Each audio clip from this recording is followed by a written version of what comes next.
there are moments in life when everything you thought you knew crumbles in an instant.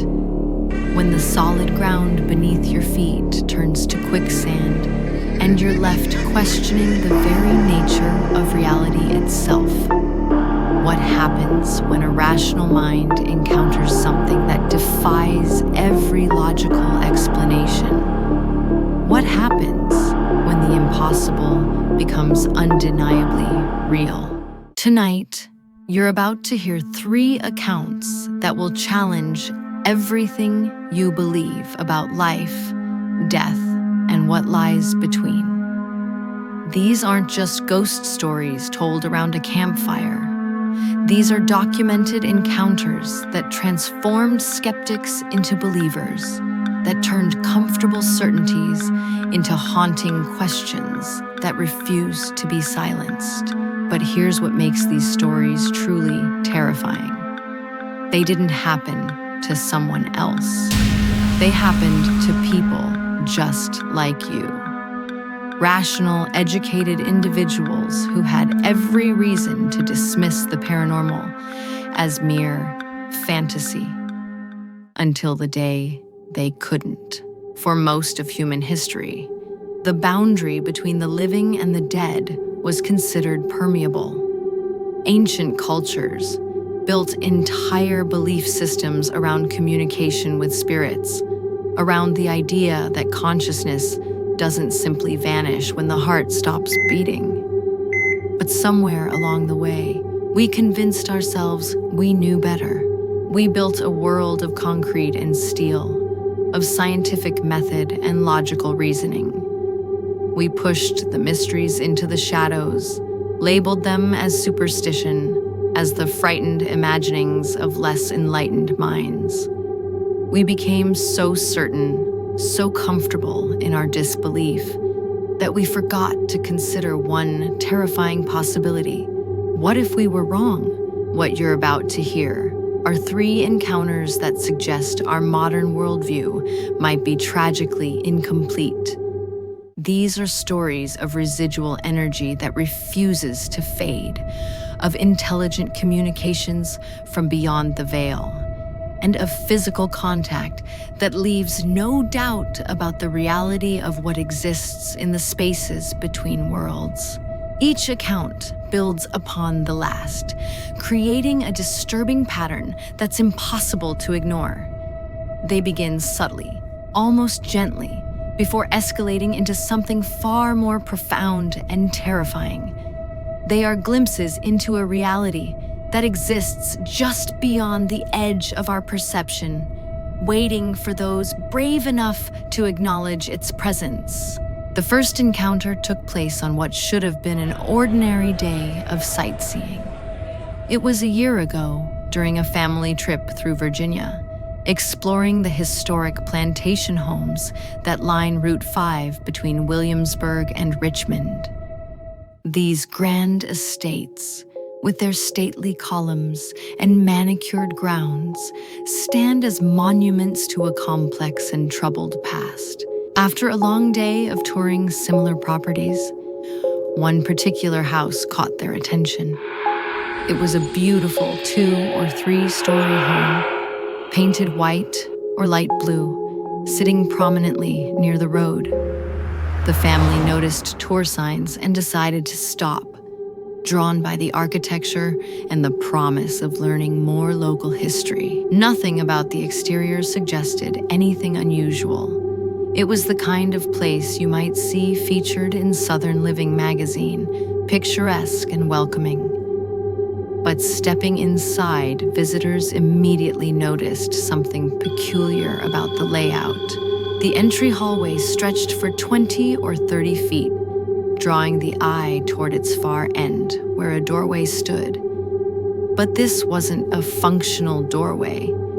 It led nowhere, revealing only a blank white wall behind it. To actually navigate the house, guests had to turn right or left to reach different sections and the kitchen. It was disorienting in that charming way old houses often are, where additions and renovations over centuries create quirky architectural features. A kind woman with dark hair and a green shirt emerged from the living room to greet the visitors. She explained the tour pricing and mentioned that wedding guests were expected, so either her husband or daughter would soon take over the guiding duties. As she left to get change, the family began discussing the beautiful architecture and their plans for the evening. But one member of the group found themselves inexplicably drawn to that strange doorway at the hall's end. There was something about it that demanded attention, as if they were waiting for something to happen. And then something did. A tall man appeared, walking from right to left across the doorway. He wore a reddish plaid shirt and jeans, moving with the casual gait of someone comfortable in the space. The sighting lasted only a second or two, but was clear and distinct. The logical assumption was that this must be the tour guide's husband. Almost immediately after, a second figure followed the same path. This was a woman, dressed in white clothing, possibly a dress.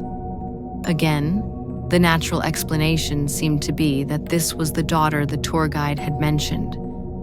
Nothing about either sighting seemed particularly unusual, just people moving through their home. When the tour guide returned and began leading them through the house, she casually mentioned that the property was haunted. She even shared that her own daughter had encountered the resident spirit on the stairs. For paranormal enthusiasts, this was exciting news. They kept their eyes open for any additional supernatural activity, but saw nothing else during their visit. They left feeling slightly disappointed, believing their ghost hunt had been unsuccessful. It wasn't until weeks later, during a family gathering around a campfire, that the truth of what had been witnessed began to emerge.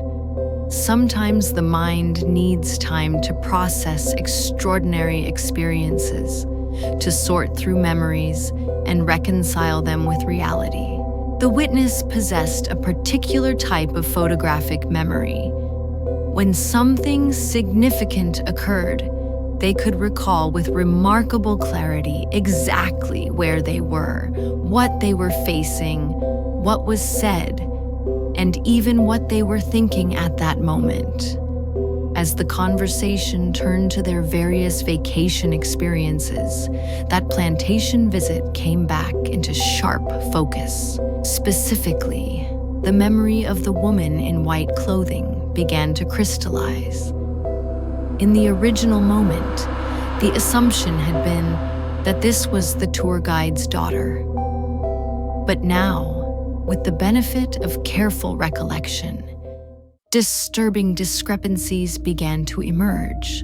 During the actual tour, the real daughter had been present and visible. She was notably shorter than the figures seen in the doorway, appeared older, and was wearing a bright pink shirt, not white clothing. The physical differences were stark and undeniable. More unsettling still were the impressions that had registered subconsciously during the original sighting. The figure in white had seemed younger, closer to the witness's own age, and there had been an immediate, almost intuitive sense that she was nice. A strange detail to notice about what should have been a stranger glimpsed for mere seconds. The realization was both profound and disturbing. This hadn't been a case of imagination or wishful thinking. A real person had been seen and mentally cataloged, but that person hadn't been among the living occupants of the house. The misidentification was honest and understandable. Tired tourists making assumptions about unfamiliar people in an unfamiliar place. But the implications were staggering. If the figure wasn't the daughter and wasn't any other living person in the house, then what exactly had been witnessed?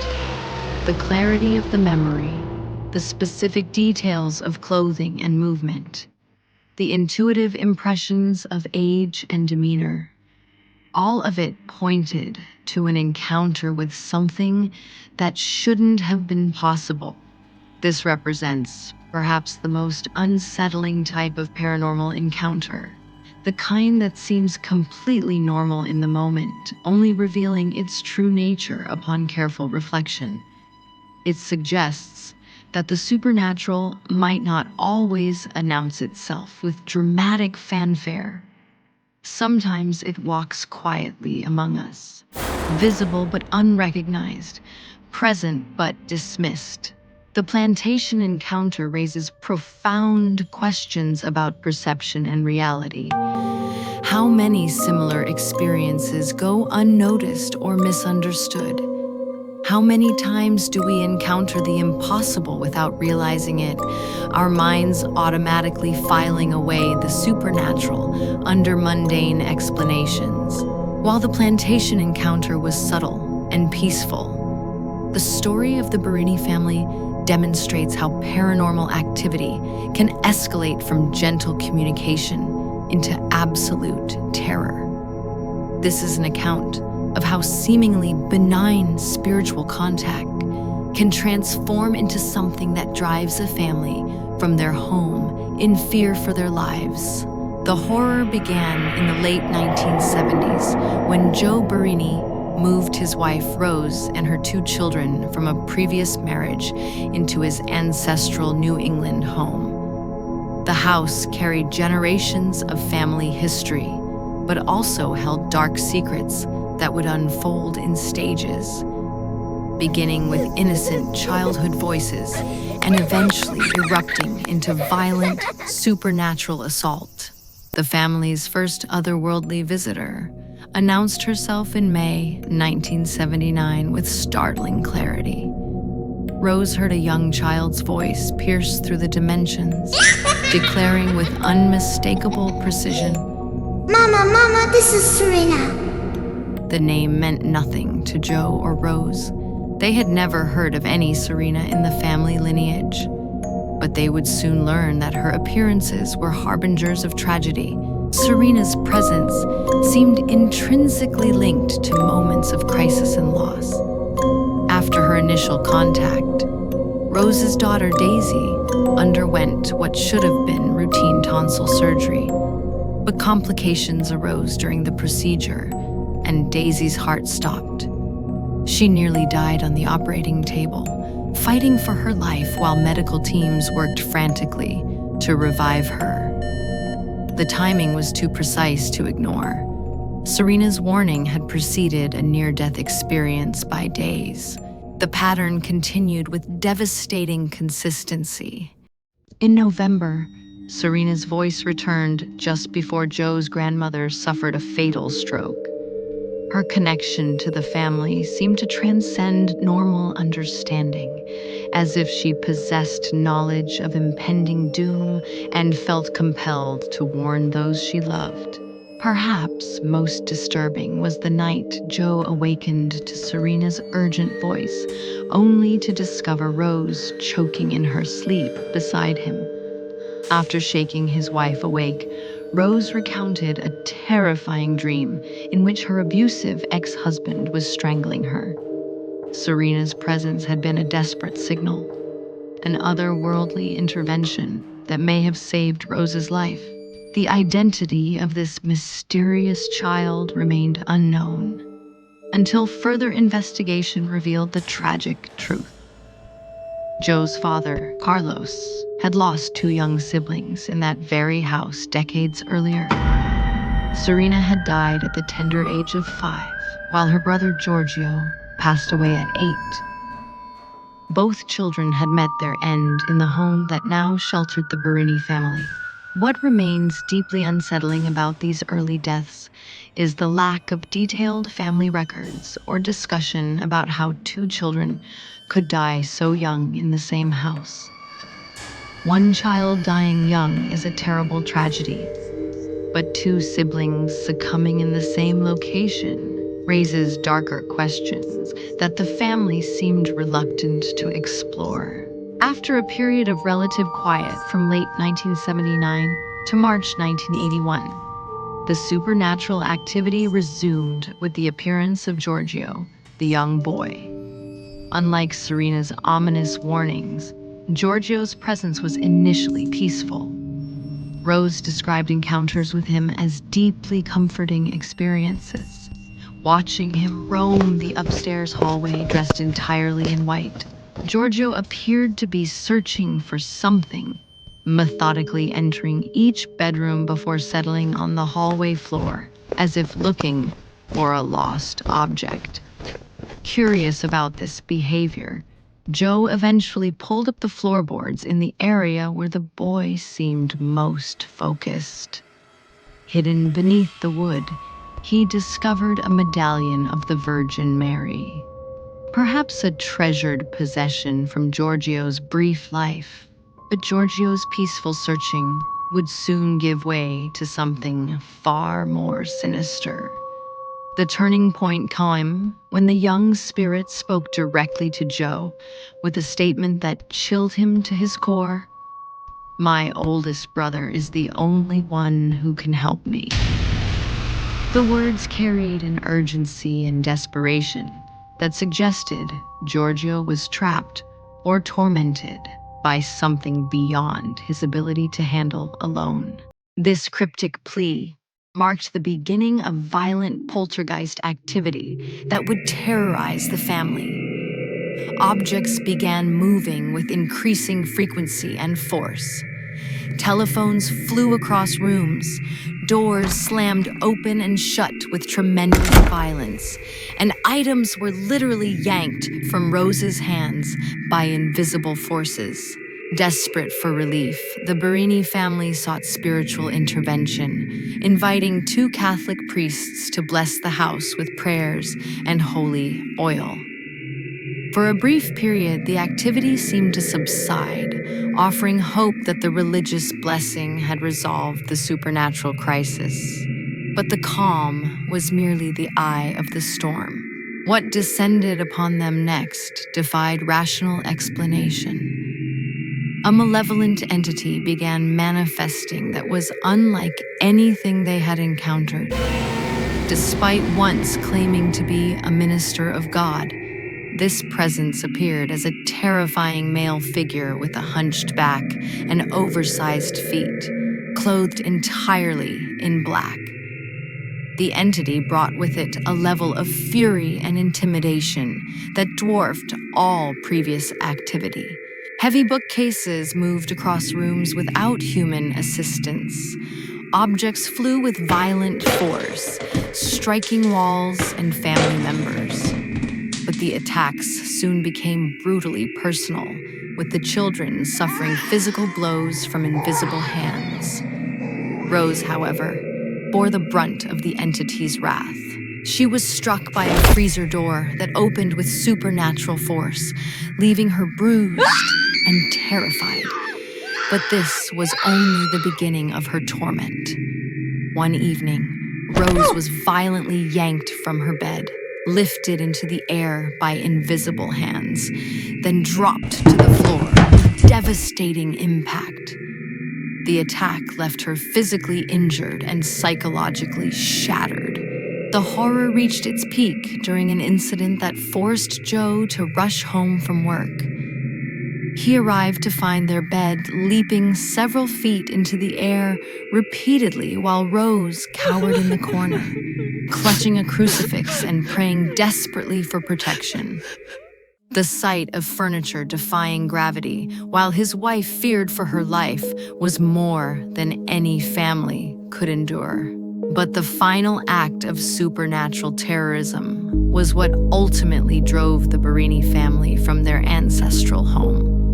They discovered a carving knife embedded deeply into their kitchen table, not thrown or dropped, but deliberately jammed into the wood as if by tremendous supernatural strength.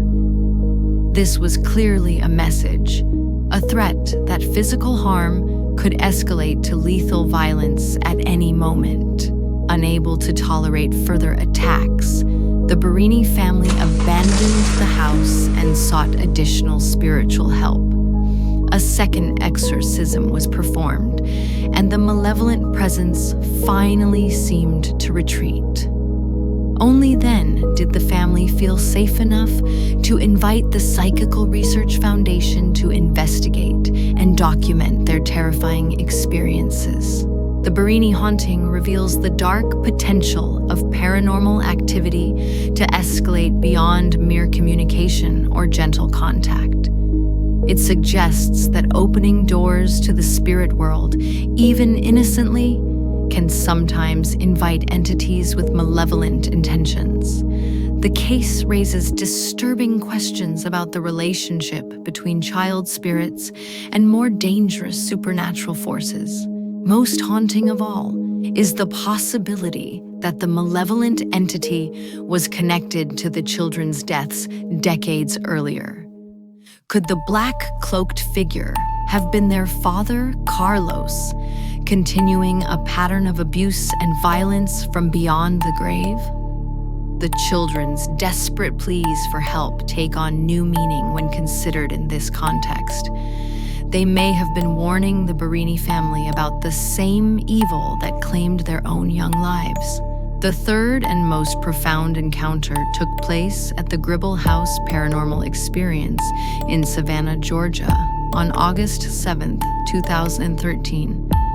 This wasn't a subtle sighting or a terrifying attack. It was direct, intelligent communication culminating in unmistakable physical contact that shattered all remaining skepticism. The witness was a college finance major with a practical, analytical mindset. This was someone who had spent a summer interning with a major financial group, trained to examine evidence and question assumptions. The very opposite of someone predisposed to believe in supernatural phenomena without substantial proof. The Gribble House isn't a typical haunted attraction designed for entertainment. Instead, it functions as a legitimate paranormal investigation experience, using the same scientific equipment featured in television ghost hunting programs.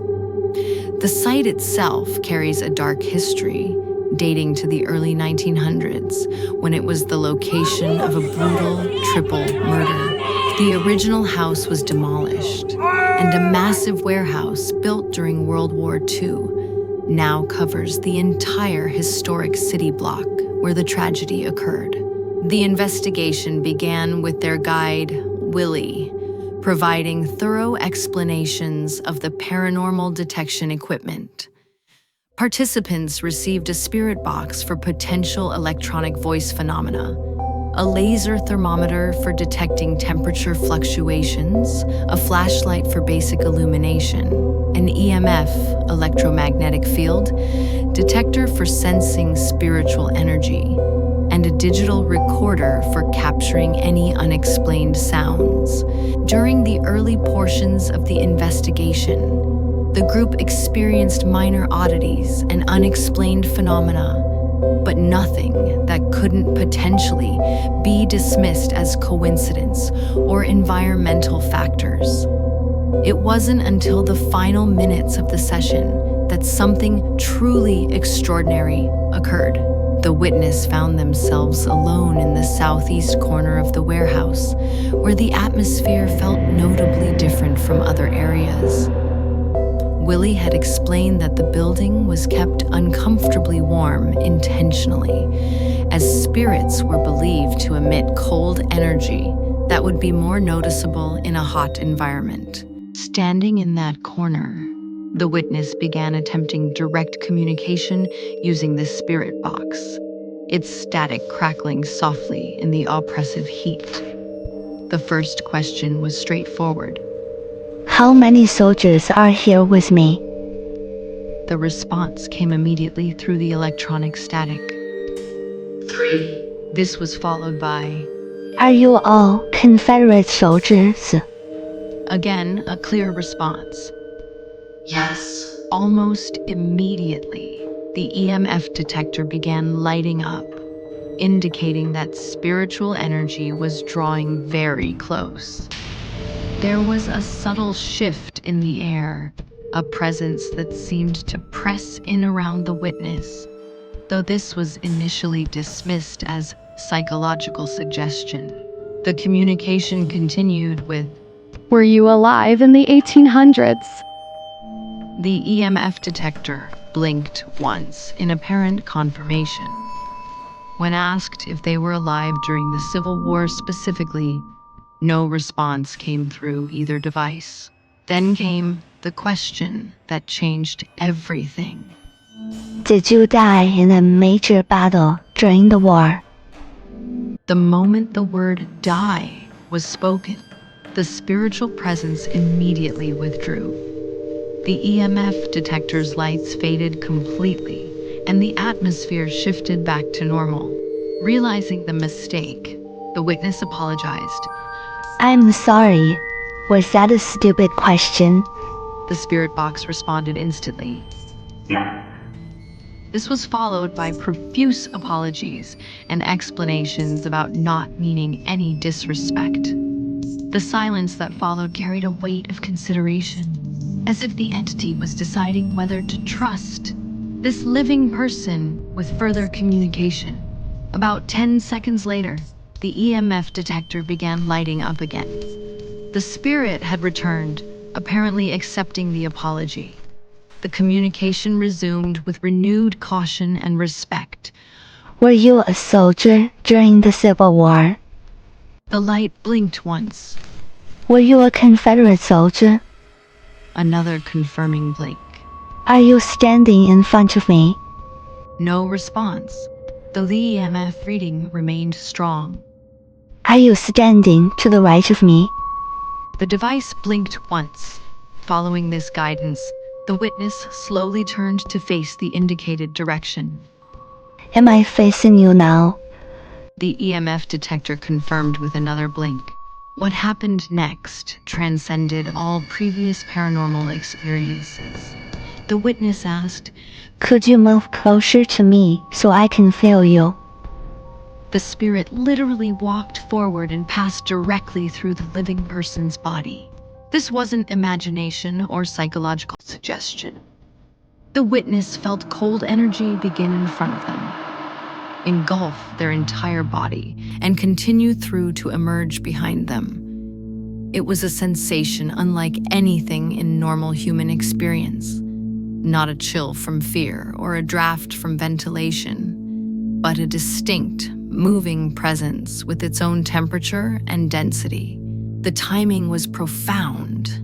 At the exact moment this supernatural contact occurred, the witness's mother appeared to announce that their taxi had arrived. The cab's horn honked outside, as if the spirit world was acknowledging that this extraordinary communication had reached its natural conclusion. Overwhelmed and struggling to articulate what had just happened, the witness thanked the entities. Thank you for taking the time to talk with me. I really appreciate it, but I have to go now. Through the spirit box, a clear female voice responded, Goodbye. Even walking toward the exit, the EMF detector continued lighting up, suggesting that spiritual energy was following or accompanying the witness. In the briefing room, both the detector and spirit box were set down, and the spirit box spoke one final word: enter. It seemed the spirit wanted the communication to continue, but their allocated investigation time had expired.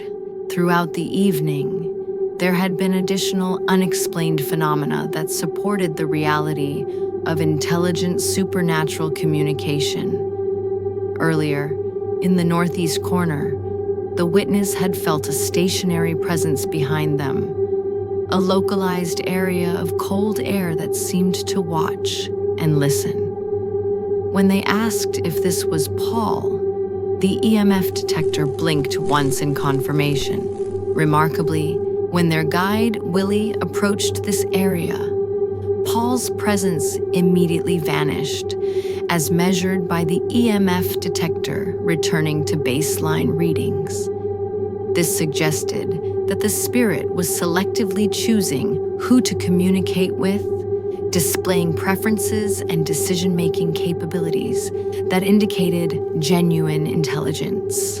In another compelling interaction, the witness asked the spirits to respond on a count of 10. A voice through the spirit box agreed, "Yes." As the counting began, 1, 2, 3, 4, 5, 6. a spirit voice interrupted after 6 to say 7, as if finishing the sequence or demonstrating active listening and participation. Later in the evening, when the witness was 20 to 25 feet from the southeast corner, their EMF detector lit up again. They asked if a spirit was present, receiving a single confirming blink. When they requested that the entity show itself in a photograph on the count of 3, the spirit box replied, "Yes." The countdown began, but the photographer took pictures both too early and too late, missing the agreed-upon timing. The spirit box immediately commented, "Late." 3 seconds later, it added, "Very." This demonstrated not only awareness of the failed timing, but also a sense of humor or mild frustration about the miscommunication. What makes this encounter so compelling is the witness's background and mindset. This was a finance student trained in analytical thinking, someone who approached the investigation with healthy skepticism. The physical sensation of the spirit passing through their body was unlike anything they had experienced before or since. The witness described it as distinctly different from normal fear responses or environmental factors. It wasn't the psychological chill that comes with being frightened, which typically manifests as goosebumps or surface sensations. Instead, this was a cluster of cold air moving as a cohesive mass, with its own distinct temperature and apparent substance. This matches descriptions from other credible paranormal encounters, suggesting a consistency in how spiritual energy manifests in physical reality. The sensation was profound enough to transform a skeptical college student into someone who now believes with near certainty that consciousness can survive bodily death.